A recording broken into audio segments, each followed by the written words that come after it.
basically, in terms of change, I found that I made change at the rate of loss I could handle.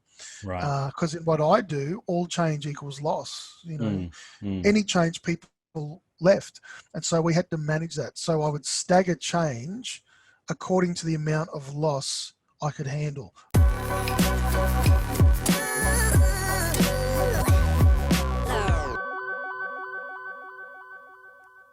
Hi, welcome to the Tarun Stevenson Leadership Channel. I'm your host, Tarun Stevenson, and we are all about helping you lead, communicate, and grow to your full potential. Whether you're tuning in on YouTube, Facebook, Instagram, or your favorite podcasting app, don't forget to subscribe and follow so that you can stay up to date with all our latest episodes. All right, here's the latest episode. Let's get into it. Hey everybody, Tarun here, and I'm with my good friend Ben Naitoko. He's the lead pastor at King's Church on the Gold Coast. I've had the pleasure of working under him as a college principal, and he's just an all-round fantastic leader, and I'm really excited about talking to him today. Welcome, Ben, to the show. Hey Tarun, thanks for having me. It's good to see you again. It's been a while, hasn't it? Yeah, it has. It's been a while, too long. Indeed. So the reason I wanted to get you on is because you've, in the last couple of years, how many years has it been now that you moved to King's? A couple of years? Yeah, this is our third year. Third year, okay. So 3 years ago, you took on a fairly significant church in Queensland. I guess you could even call it a flagship church. It's got its own Christian school, and it's got a very aggressive expansion program where you're establishing new schools and new campuses throughout Queensland. And I was really interested to talk to you about the process of transition because I suspect that was a pretty big adjustment from where you had come. Previous to that, you hadn't been leading a multi-site church, and so there's been some learning curves along the way. And so before we get into talking about that, why don't you just give us a little bit of a history of where you've come from, what the process was of you coming to King's, and let's just unpack that. Yeah, I've been a pastor for 20 years, and so started off as a youth pastor up in North Queensland, up in Mackay, and ran a youth ministry up there, and also was a director of an organisation, a regional director of an organisation called Youth Alive, and so we used to put on drug and alcohol-free youth events all around Australia. Also, then moved to Brisbane about 2005. Started a ministry training college there, and ran that for 6 years. And then for another 6 years, I was a full-time travelling speaker. So basically spoke all around Australia, and did that as my primary job for 6 years. And then it got invited to apply to be senior pastor at King's Church, which is primarily based on the Gold Coast. And so took up that position January 1, 2018, and have been there since then. Great. And I, of course, had the pleasure of working with you when you were running the Leadership College. And since coming to King's, you've kind of, in some ways, you've made quite a big transition into a new space. You know, you've led some pretty significant works, but never a multi-site church. What did you what did you feel the biggest shift you had to make in your leadership was when you took on your role at King's? Well, I guess on the one hand, I was actually probably more prepared for it than I realised. Okay. As you've said, things I'd done before. This was new for me to be a senior leader at this organisation, but I realised that previous things I'd done before, especially the travel and speaking, had exposed me to a lot of models and a lot of different styles and that sort of thing. So when I came to King's, not having previously experienced that, I realised once I'd come into the job that I'd actually been exposed to a lot of that. So even multi-site church, Yeah. I had been actually, whilst I ran the Bible college, I actually had been a campus pastor for a multi-site church Yeah. for about 2 years in the midst of that. So, and so even though I hadn't run that before, I'd been exposed to it. So Yeah. probably the biggest thing I had to do as a leader, because I took over an organization that had been in existence for 40 years, was that and was very unique. We now have started our third school campus, and so it's a very unique organization that we have. I had to really detox myself from previous models. Okay. So what that means is, I think we naturally try and imitate what we've done before, but I realized coming here, there's nothing you could come from that you could superimpose over Kings. And Yeah. so, and the travel helped me to actually detox me from models, and it elevated principles. So universal values that were important and necessary. So, so that probably, having to embrace uniqueness, having to embrace that there are some things that are unique about us that I'm not going to be able to copy from somewhere else. Yeah. That was probably one of the biggest things for me, and just having the confidence to be able to do that. So, yeah. Yeah, that's so good. So let's unpack that a little bit more about the whole concept of detoxing yourself from trying to imitate other people. I mean, really, you've hinted at this, that King's is really quite a unique organization in that it's got a long history and quite a significant history in this region. And you were filling some pretty big shoes. The founding pastor, Kinder Greening, had a long legacy in that church. And, my first year in school, I was 5 years, I went to King's. It was then called Yeah. Gold Coast Christian Wow. School. So, Yeah, that that's right. school is such an established landmark in the area. Yeah. What are some of the things that you had to go through internally as a leader, not just from an imitation perspective, but even from, taking on a legacy that is so well known? How do you as a leader step into that without letting that overshadow or crowd you out of what you're trying to do? The first thing I did was establish the pillars of the church. And so what I mean by that is that, taking over something that's 40 years old and coming in as an individual, it's a little bit like renovating an old house. So what that means is that, if you're going to renovate a house, there are some walls you can knock out. Yeah. But there are others that you can't, because they're weight-bearing walls. So regardless of how you feel about them, they have to stay.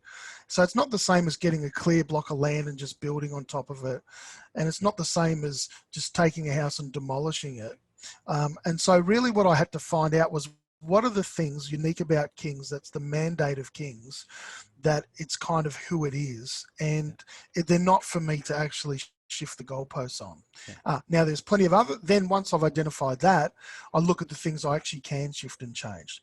But essentially finding out those key pillars, especially coming in as an individual. Now, I guess if we're looking at the church space, church attendance and all that sort of things are a significant part of what we do. When you come in as an individual, you can, if you make change too quickly, you can lose a whole lot of people.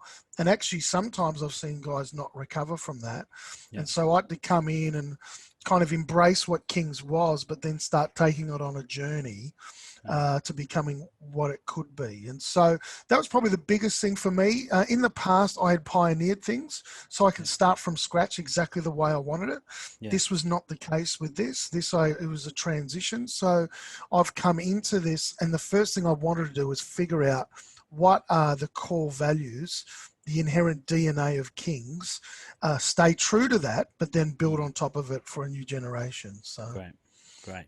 So what was the process you went through of deciphering, if you like, the pillars of the organization versus the preferences or things that are perhaps able to be removed? There's sometimes that can be a fine line depending on who you're talking to. So what's the process you went through to discover those things?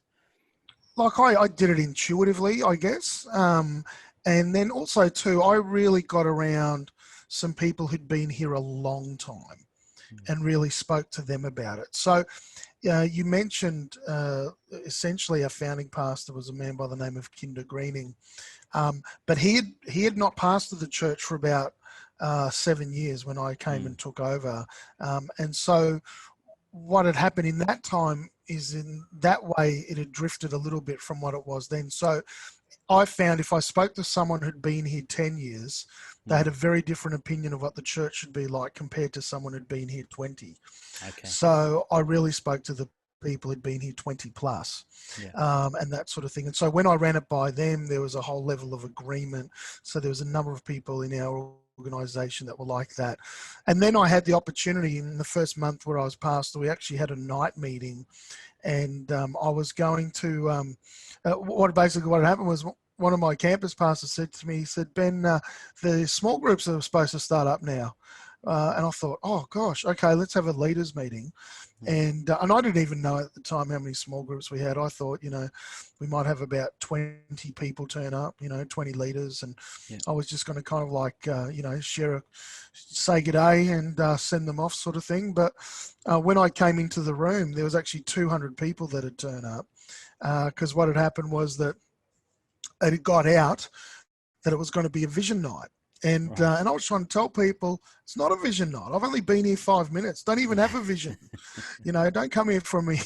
Don't come here for a vision. It's vision. It's not a vision night. And what actually happened was I did that, and when I came downstairs, I thought, well, there's so many people turned up. I really need to give them a bit more, something a little bit more meaty in what I'm going to share. So I thought, I'll share these thoughts I have about what the pillars of our church is. Right. And when I shared that, I'm so glad I did. I didn't think I would be able to share that for about 6 months. But what actually happened was it brought a great assurance to the people there. There was some people there pretty nervous about me, wondering about the direction I was going to take the organization. When I shared those things, that really settled a lot of people. Had a number of people come up to me and say, you're the right man for the job, and that sort of thing. You understand us.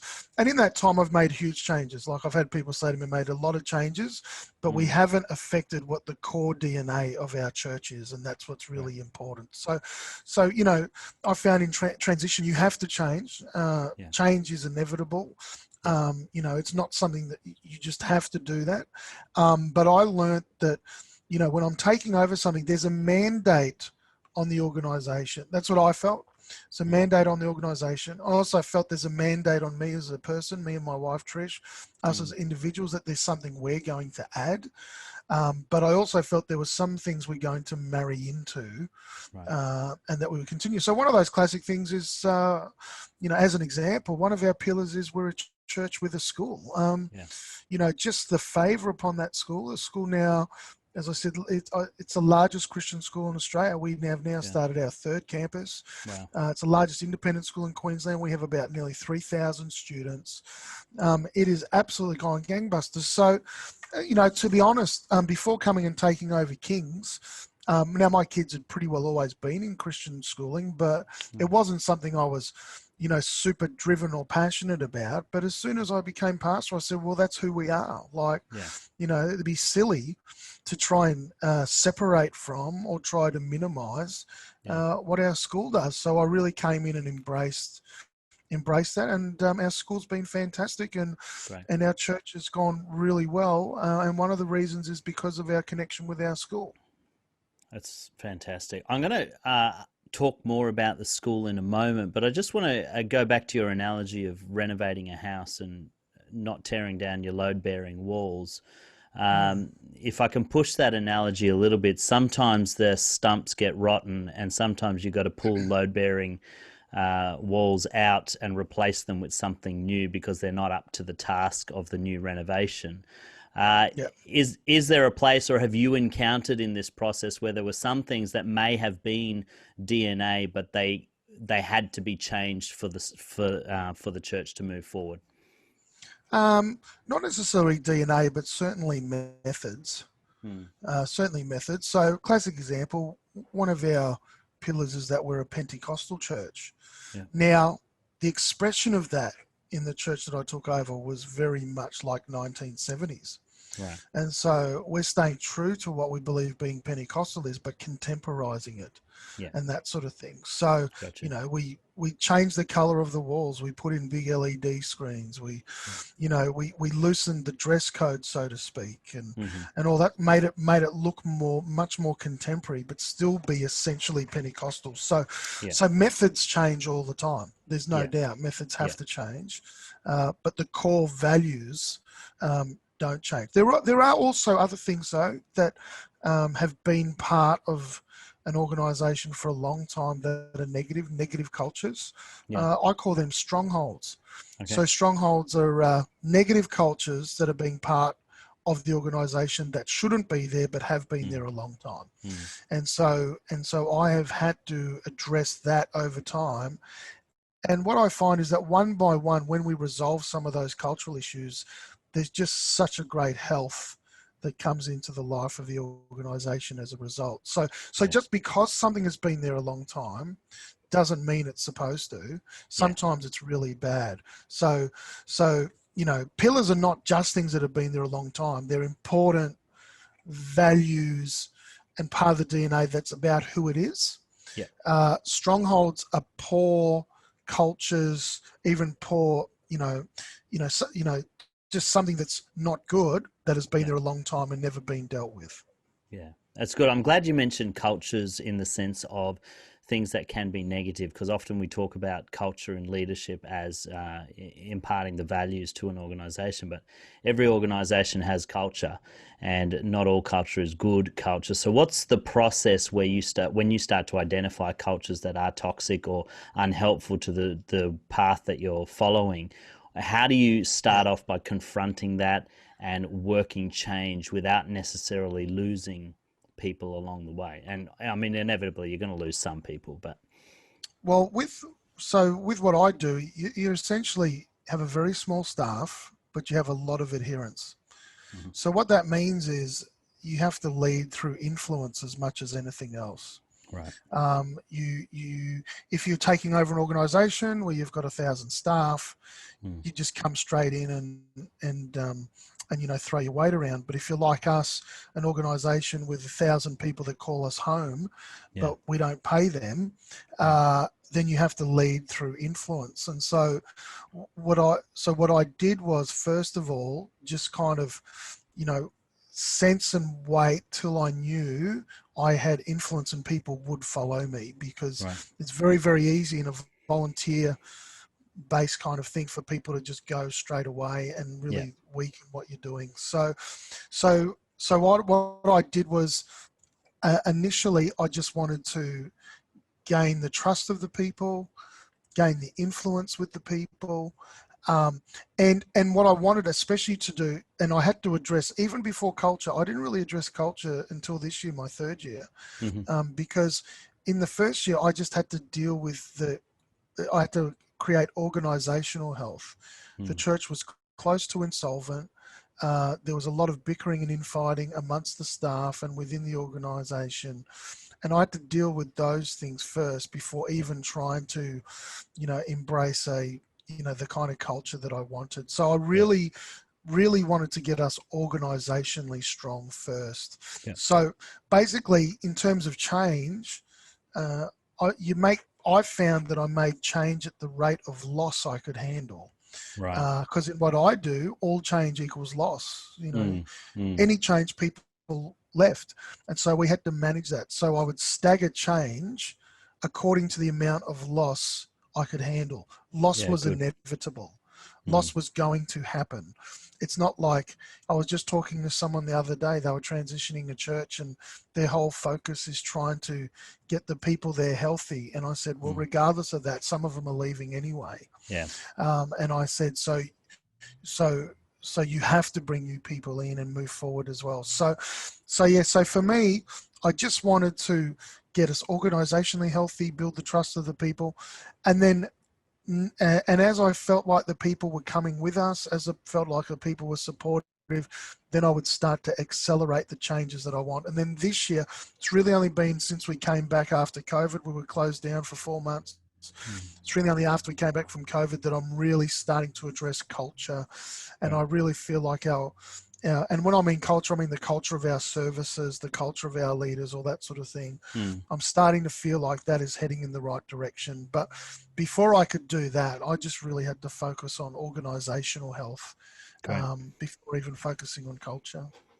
Yeah, I like the phrase that you used. I'm probably going to quote it back wrong, but I only change as much loss as I can handle. Or is that what you said? Yeah. I didn't say that quite correctly. How do you determine what level of loss you can handle? Are you working in terms of numbers, or are you Yeah. looking at other things? What are the other things that you're looking at in terms of what loss can you handle? Probably the key number that I had was, and this isn't the same for everyone, but really it was kind of like attendance at our services, because one of the things that can happen is, because it's a volunteer thing, people don't have to come. Yeah. What happens is, if their self-esteem gets low, if their enthusiasm for the church gets low, it's really hard to move things forward. And one of the ways where enthusiasm gets low is if there is a loss of a lot of people. And there was always potential for that with us. We actually did lose a lot of people. But what I did was, I wanted to make sure that we still stayed above the amount, the size that I took over. So, and we had a big surge when I first got there with people coming to check it out. Then people started leaving and that sort of thing. But when it dropped, we still stayed above what I took over. So Right. at the time, even if people are feeling a bit funny, you can just instill them confidence and say, hey, listen, we're still larger than what we were before. We still, Yeah. you know what I mean? And so that was the big thing. And also getting a big win. So clearly the weak area of our church was the management of finances. And so, we really got some really major wins with that and communicated it. And that really instilled confidence, positivity amongst the life of the people. So we would try and find any good news that we could and share that in the midst of all this sort of stuff going on. But for me, the main thing was, stay above what I took over. So in the end, our average attendance was about 13-14% above what we took over in that first year. And then even now, 2.5 years in, it's our average attendance is like 50% up on what we took over. So that helps people feel good and all that sort of stuff. And then when you make change, people trust you more and more. So, can you give us an example of how when you've had to confront perhaps an individual that wasn't going in the same direction, or perhaps they were contributing to the negative culture? What's the process that you've used? Because sometimes those people can carry a lot of weight in a group or a team or an organization, and the risk is that they'll take people with them. So how do you manage those processes where you've got people you need to deal with, but you're trying to manage attrition at the same time? Yeah, like we had about 3 or 4 people who stayed on for the express purpose of trying to get people out to help them in the new work they were starting. Right. And so that was, that obviously that's not very ethical and that sort of thing, but it was just something they felt driven to do. Obviously that was all underground, that was all quiet, but it became pretty evident to me that these people are really damaging what is actually happening. A couple of, there was a couple of things where, because our church was in such financial jeopardy, we actually had to make, had to cut our wages bill and that sort of thing, and primarily through redundancy. And so some of the people took up those redundancies, and so that kind of helped us with that as well. And then there was others that simply, if I really felt they were not supportive or anything like that, I wasn't really, they weren't the person I was getting up to, to lead things or anything like that. If I felt that they weren't that way, and sometimes people just drifted off. They just, Yeah. thought, well, things aren't happening for me here and that sort of thing. So that was the main. And I also didn't waste time giving too much oxygen to it. I found Yeah. we've got a number of departments. I found if there was a department that was really railing against anything we were doing, to be honest, it wasn't the entire department. It was generally Yeah. one or two people agitating. And Right. so we found addressing those one or two people, speaking to them, Yeah. that was the best way to do it. So I remember we had a couple of departments were saying we all need a meeting and they all wanted to have a meeting with me. And I said, well, no, I don't think so. I think it's only one or two people. And we spoke to the one or two people. Some of them changed their opinion, which was great. Others decided that they wanted to, step down or move on. But either way, it was really tied up only in one or two people. Yeah. And so rather than try and make a mountain out of a molehill, Yeah. it's more about addressing that. John Maxwell says in his book, I think it's the 17 Laws of Teamwork. He has a law called the Law of the Bad Apple, and it's one bad apple which affects the whole barrel. And in the same way, I have found that to be exactly the case. It's generally only one or two people, Yeah. often good-hearted, but just not on board and dragging other people down. Yeah. That actually are like that. And so once you address them, speak to them, that sort of thing, that tends to really help the process along. Yeah, such good advice. I think as Kerry Newhoff talks about doing the numbers when you've got people making a lot of noise. If you do the numbers about who's actually disgruntled, you usually find those numbers are far less than they actually project. And like Yeah, you say, it's usually just one or two rather than the whole group. I've found As they make it. entire departments absolutely shift positively overnight because one or two people stop their involvement.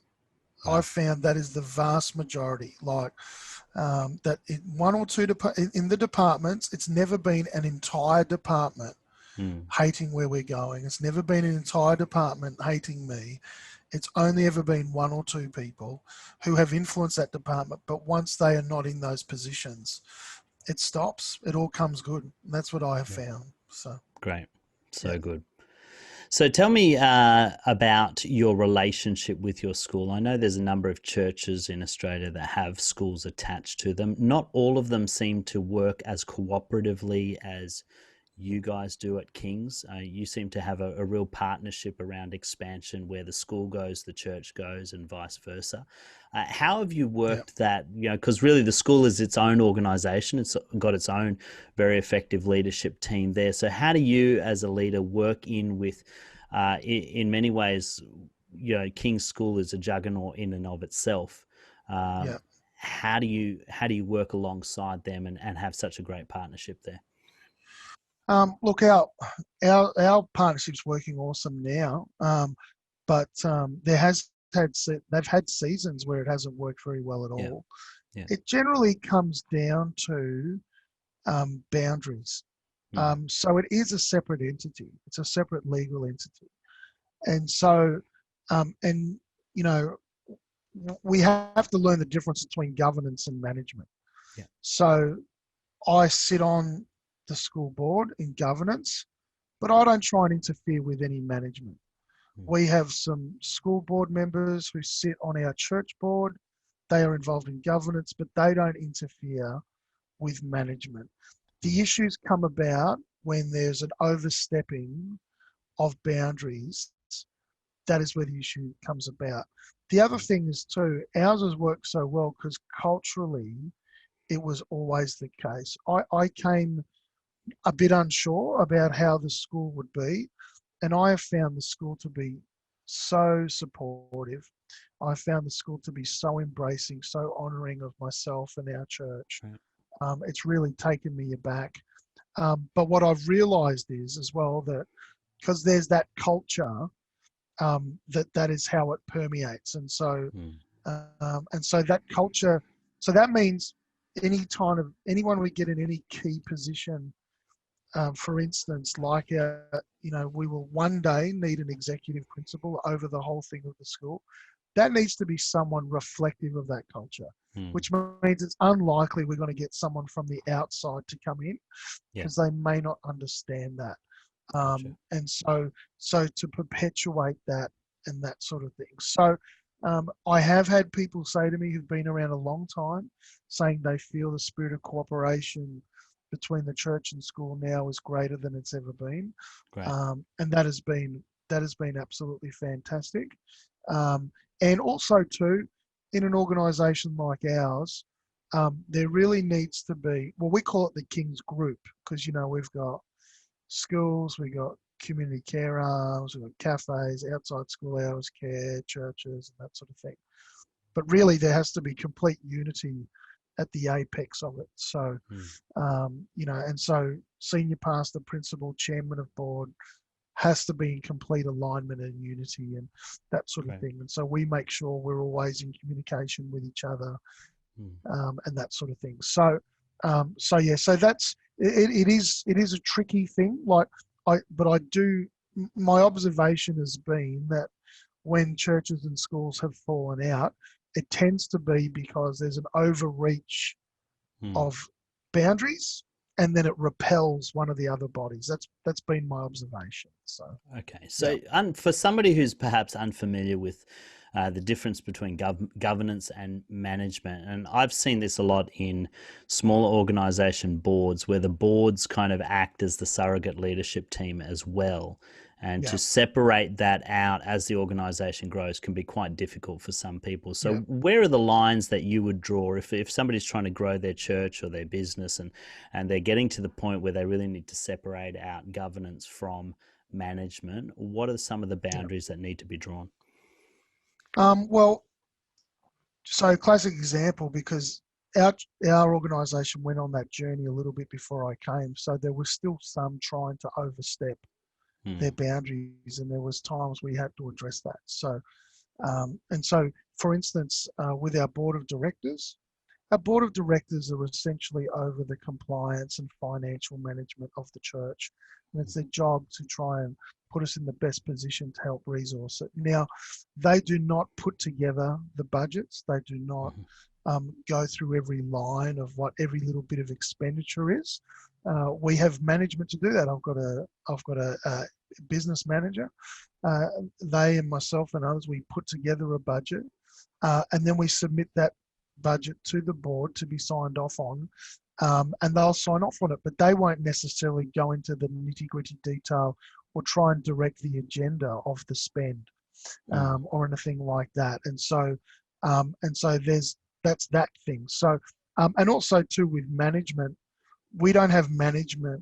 That's employees. We don't have employees aside from myself on our boards because we don't, because of the conflict of interest, we don't want them trying to get involved in things which might affect their department in terms of pay and all that sort of thing.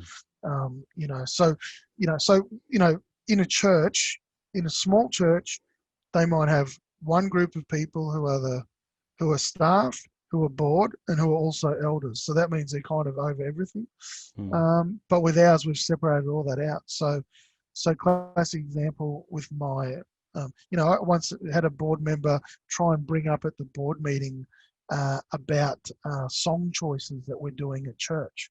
And we had to stop the meeting and say, no, we don't talk about that here. That's not your responsibility, just as like we're at the, I could be at an elders meeting and that's over the spiritual, spiritual governance of the church. They might want to talk about budgets. And we say, we don't talk about that here. That's not your responsibility. So there is a level of separation of powers there, but it gives people an opportunity to focus on their strengths. And what I've found since we've done that has been absolutely awesome. So, and that's what we've, I've been really happy with that model. Good. That's great. That's awesome. So what's on the horizon for Kings? What sort of things? I know you've just started a new campus in Logan, and you've got another one on the way. What's coming up in the future? So we've got building projects all the time, like constantly with the schools, and the school guys take care of all that. we actually have we took over a little church in the outback in St George in southwest Queensland. Right. It was a church that had pretty well been had really been decimated. It had a facility there, but no one to pastor it and that sort of thing. And so we took that church over, and so there's now King St George, which is great. And Great. since COVID has finished, since we're allowed back, as Yeah. restrictions eased after COVID, we started having some little services out there. So Great. this year we went from 2 campuses to 4 Wow. because we've started pre-launching out at Logan Village and that sort of thing. So look, our goal is that every few years we'll start a school, and then also we'll have a church as well.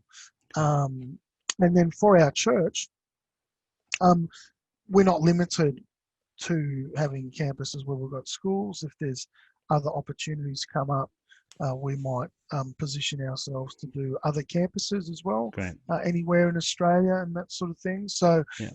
but next year, this year, our focus was on expansion, starting these new campuses. But next year, really, my focus is more strengthening the ones that we have, knowing that we will, have another campus at least in the next 4 years' time, anyway. So, so really just trying to strengthen and make even healthier, what we're doing now. Yeah. So when you took on Kings, you were 2 campuses, and you're kind of moving between the 2 campuses as the main speaker and main leader. What are some of the changes you've had to make with adding these additional campuses, and to be able to keep your DNA going and manage the leadership commitments? Well, I don't preach at everything anymore. I alternate where I go now, so I don't do the same ones on the same day. We've got about 7 services on a Sunday, so I at the most I'll preach at 3. Sometimes I only preach at 1. Because of COVID, and we were doing online church on kings.org.au. What had happened was that we got to using an online service, so now people were used to watching church on a screen. So we still have people who watch online every week, but also too, I record probably 2 messages a term that are pre-recorded and sent around to our services. So that we had our first one happen this week. Apparently the feedback was really positive. So that's not something I want to have all the time, but just a couple of times a term, so that, probably, I'm speaking on average about half the time. That would, that's kind of where we're going as well. So when I first came, I was at everything, did everything just so in the transition, people get to know me. But now I've started releasing more and more as our direction has been set. So yeah. Fantastic. I think as James McPherson said, that doing 2 campuses is easy. It's when you get to 3 and 4, that's when the complexities really start appearing. What are some of the challenges you're finding around moving beyond those 2 campuses and added complexity around it? Definitely not being at everything. Also making sure that, so I've got a higher absence now than I had before. So really making sure that the campus pastors are really people who are in line with our vision and DNA and that sort of thing. So, because we're heavily reliant upon them. So I'm super happy with all my campus pastors right now and that sort of thing. So, so that's a big challenge. The other big challenge is that there's some things I'd like to dive into but can't. So we have, for instance, at our night service at Reedy Creek, it's really grown quite quickly since COVID, since we've come back after COVID restrictions. However, so many new people to try and help the culture along. One of my strengths is able to do that. However, we've just started another campus at Logan, so I have to be there, which runs at the same time. So I can't be at everything as much as I would want to. And so sometimes those changes are a bit slower. But I really enjoy the fact that, I think the big thing is empowering other people to be able to lead and run and give them a level of freedom. And really, what I see my job now is establishing the parameters from which they can work within. And then, so we're not as much like, we're not really like a McDonald's where every single thing has been scheduled, every single thing, there's no room for creativity. We're not like that, but we're also not like, well, everyone does their own thing. And so there's just some key things. There's some key things we do to make sure we're all on the same page. You need something to keep you in alignment. So we find for us, the thing that keeps us in alignment is the spiritual diet we give people. So what that means is that that we all do. We're not necessarily all preaching the same messages, but we're preaching the same series. And so right now across our church, every campus, we're doing a series called Faith, Hope, and Love. And basically every message for the next few months will be either on faith, hope, or love. Right. And I've sat down with all the guys who are going to preach and given them where I'm coming from, what I'm hoping for, and then allowing them to formulate their own messages in their own style and that sort of thing. So keeping everyone on the same diet. So there's not the freedom there for someone to say, look, I don't want to do a series on that. I'd rather do a series on something else.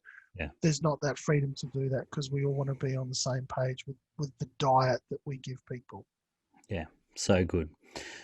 Ben, I've really enjoyed hearing the story behind what you've been doing. I just wonder if you've got any last thoughts that you'd like to share about transition itself or your personal experience in transition, that for somebody who's maybe going into it and something that they can learn from you.